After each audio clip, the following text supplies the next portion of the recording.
We are continuing to follow the aftermath of the deadly plane crash in Washington, D.C. tonight. A passenger plane and a military helicopter colliding last night at Reagan International Airport. It's believed that all 67 people on board those flights were killed. Recovery efforts continue tonight in the Potomac River. One of the plane's black boxes recovered just a few hours ago.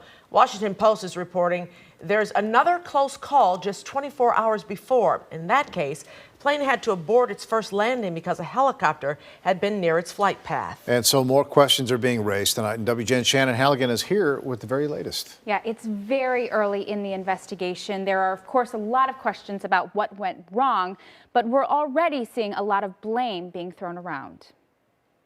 Air traffic control audio captured the moments before the collision between an Army helicopter and an American Airlines flight. The controller at Ronald Reagan National Airport asked the helicopter if it saw the arriving plane. Pass 25, get the CRJ in flight.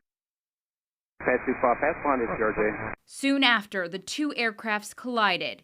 It's presumed all 67 people on board the plane and helicopter Wednesday night were killed. During a news conference Thursday, President Donald Trump honored the lives lost. I'd like to request a moment of silence for the victims and their families, please.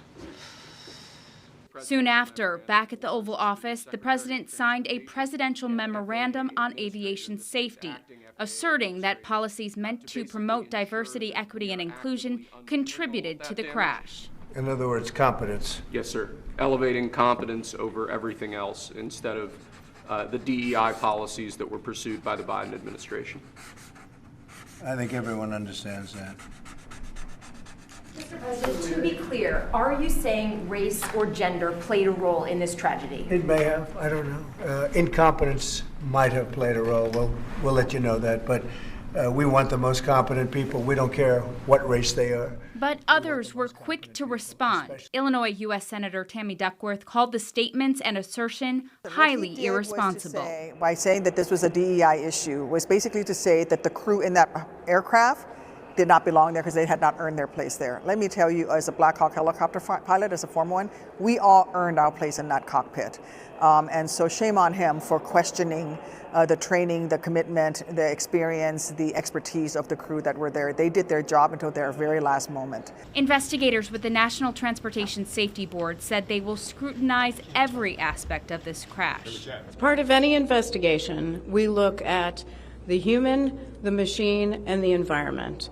Air crash investigations can take months, and federal investigators told reporters they would not speculate on the cause. The black boxes from the aircraft have not been recovered yet, but officials say they are confident those will be located in time. Recovery of life is probably the most important in those that were involved. I mean, there are still ongoing recovery efforts involving the fatalities involved, along with some debris is coming out as well.